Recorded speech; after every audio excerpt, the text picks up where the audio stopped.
तो आज बहुत ही इंटरेस्टिंग टॉपिक पे हम डिस्कशन करने वाले हैं और ये टॉपिक है यति पे।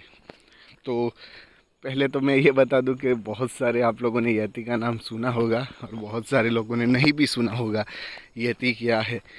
तो जैसे आप फोटो में देख रहे हैं, यति एक बहुत ही बड़ा ह्यूमन जैसा दिखने वाला जानवर है, जिसके बारे में पहाड़ी, हिमालय, तिबेट वगैरह पे बहुत ज़्यादा अफवाहें फैली रहती है कि यति एग्जिट करता है या नहीं करता। उसका शेप, उसका आकार थोड़ा ह्यूमन से बड़े शरीर जैसे कि एक राक्षस का होता है, वैसा अफवाह बहुत सारी पहाड़ियों में फैली रहती है। तो उसके तथ्य को हम आज सुबह सुबह थोड़ा डटोलेंगे, थोड़ा डिस्कस करेंगे और क्या यति एग्जिस्ट करता है या नहीं उसके बारे में हम आज जानेंगे। तो फ्रेंड्स, ये स्टोरी शुरू होती है जब कुछ mount Everest climber mount Everest पे जाते हैं। उनको ये फ़ोटो मिलता है यति के फ्रूट प्रिंट का। तो यति के फ्रूट प्रिंट का फ़ोटो देखकर वो वहाँ पर जो उनके पास जो भी सामान है उससे वो मेज़र करते हैं, तो देखते हैं कि ये नॉर्मल इंसानों के फुटप्रिंट से काफ़ी बड़ा फुटप्रिंट होता है।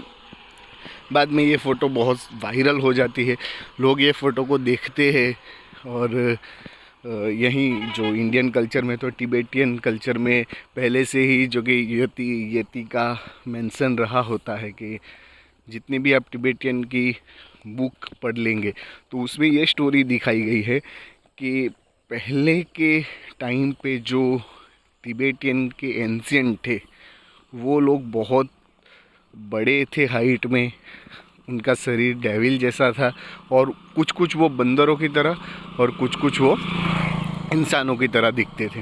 लेकिन जैसे जैसे टाइम बढ़ा तो तिबेटियन लोग उसमें से इंसान में कन्वर्ट होते गए, जैसे कि हमारी नॉर्मल चार्ल्स डार्विन की थियरी है। लेकिन कुछ ऐसे लोग भी रह गए जो इंसानों में कन्वर्ट नहीं हो सके, और जो इंसानों में कन्वर्ट नहीं हो सके उसे वहाँ के लोग यति बोलते हैं। और यति को बुद्धिस्ट कल्चर में दिखाया गया है। बुद्धिस्ट कल्चर के काफ़ी बुक्स में यति का जिक्र किया गया है। वहाँ के लोकल्स की जो स्टोरीज़ होती है उसमें भी यति का बहुत सारा मेंशन किया गया है। उनके गांव में बच्चे बच्चे को पता होता है कि हमें दूर तक पहाड़ी पे नहीं जाना है क्योंकि यति आ जाएगा। तो ये सब कहानियाँ चलती रहती हैं। बाद में जैसे ही ये मैंने आपको बोला कि जो क्लाइंबर थे उनके द्वारा जो फ़ोटो ली गई वो फ़ोटो काफ़ी वायरल हुई, लोगों ने इसमें इंटरेस्ट लिया। बाद में बहुत सारे साइंटिस्ट ने इन सब पर रिसर्च करना शुरू कर दिया। तो पहले तो जो भी रिसर्च में ये आया कि जहाँ जहाँ से उनको जो भी एविडेंस मिले वो उन्होंने कलेक्ट किए। आई थिंक करीबन 36 सैंपल थे, उसमें से उन्होंने 16 सैंपल को सिलेक्ट किया। लोगों के पास मंगवाए गए नाखून, बाल, हड्डियाँ, जो भी यति का था हो सकता था, जो भी क्लेम कर रहा था वो सब कुछ मंगवाया गया। उस पर डीएनए टेस्ट हुआ। उसमें से ज़्यादातर सैंपल तो दूसरे प्राणियों के ही निकले, लेकिन सिर्फ 2 सैंपल ऐसे थे जिसमें एक था वाइट बियर जो पहाड़ी में रहता था, उसका हाइब्रिड, वो पूरा वाइट बियर का भी डीएनए नहीं था लेकिन उसका थोड़ा हाइब्रिड डीएनए लग रहा था। और दूसरा जो था वो ब्लैक बियर का था, यानी कि जो फुटप्रिंट थे वो शायद वो भालू के हो सकते हैं, ऐसा एक दावा किया जा सकता था। लेकिन वो कंप्लीट भालू का डीएनए नहीं था। ये जो भालू का डीएनए था वो जो 15,000 साल पहले इस धरती से गायब हो गए थे, तो उसका डीएनए का एनालिसिस हुआ। बाद में जो बुद्धिस्ट मॉन्चेरी होती है वहाँ पर एक खोपड़ी रखी हुई थी, उसमें 5-6 उंगली भी रखी हुई थी। कहा जाता है कि एक बुद्धिस्ट मॉन्क ने एक गुफा में जाके ये कलेक्ट किया था। 1 मिनट ज़रा, ट्रैक्टर जा रहा है।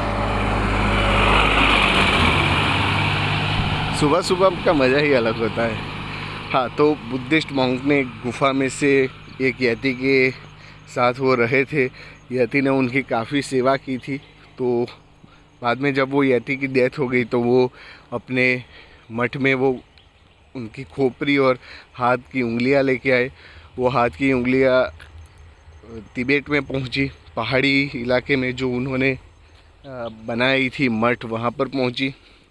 बाद में वहाँ से कैसे भी करके ब्रिटेन यानी कि इंग्लैंड पहुंच गई। इंग्लैंड पहुंचने के पीछे कहानी है कि एक फ़िल्म डायरेक्टर आए थे, उन्होंने वहाँ से चूरा लिया। जो भी हो, बाद में उस उंगली का डीएनए टेस्ट हुआ। एक उंगली ही चूरा ली थी, उंगली का डीएनए टेस्ट हुआ। उंगली का डीएनए टेस्ट करके वो बोल दिया कि ये यति की उंगली नहीं है, ये इंसानों की उंगली है। बाद में स्कल, फिर से ट्रैक्टर जा रहा है। बाद में वही वो स्कल का किया तो स्कल भी वहाँ का एक लोकल हिरन जैसा प्राणी है, उसका निकला। तो ये सब कंट्रोवर्सी चलती रही कि यति की काउंटर कंट्रोवर्सी थी कि यति एग्जिस्ट नहीं करते हैं। जो भी बातें हैं वो सब काल्पनिक। लेकिन आज भी अगर आप तिब्बत में जाओगे, उनके मठ पे जाओगे, मॉन्स्टेरीज पे जाओगे, तो वहाँ पर आप देखोगे कि उनकी जो दीवारों पे जो आर्ट है, जो पेंट है, उस पर भी उन्होंने यति जैसी ही आकृतियाँ बना रखी है। शायद यति एग्जिस्ट करते होंगे उस टाइम पर। लेकिन आज भी आप तिब्बत या हिमालय के गांव में जाओगे तो उनका यही मानना है कि यति आते हैं। और जब टेलर साहब ने वो बुक लिखी, बाद में तो आप जानते हैं यूट्यूब पर बहुत सारे वीडियो यति के लिए बना दिए गए। तो ये हमारा भी सिंपल वीडियो था जिसमें यति है या नहीं है वो हम एकदम नकार भी नहीं सकते हैं और एविडेंस के तौर पे ये मान भी नहीं सकते, क्योंकि यति को अगर आप देखोगे तभी काफ़ी रिसर्चर ने ट्राई की, माउंट क्लेम्बर ने ट्राई की, काफ़ी साइंटिस्ट ने ट्राई की, गवर्नमेंट ने भी ट्राई किया, लेकिन अभी तक तो यति एकदम परफेक्टली एविडेंस प्रूफ के साथ तो स्पॉट नहीं किया गया है। तो बस यही स्टोरी थी यति की। माना यह भी जाता है कि यति दयालु भी होते हैं, कुछ यति होते हैं जो काफ़ी खूंखार भी होते हैं। अब तो ये तो जब तक हम जानेंगे नहीं खुद, तब तक पता भी नहीं चल सकता। तो दैट्स इट फॉर टुडे। अगर आपको ये कहानी अच्छी लगी हो तो प्लीज़ चैनल को सब्सक्राइब कर दीजिएगा। वैसे मैं बोलता नहीं हूँ, फिर भी हो सके तो सब्सक्राइब कर दीजिएगा। वीडियो को लाइक और शेयर कर दीजिएगा। यति के रिगार्डिंग और कोई आपके पास इंफॉर्मेशन हो तो you can comment me. Thank you. Morning के मज़े लेते हैं, आप भी मज़े लें। आपका दिन शुभ रहे। बाय।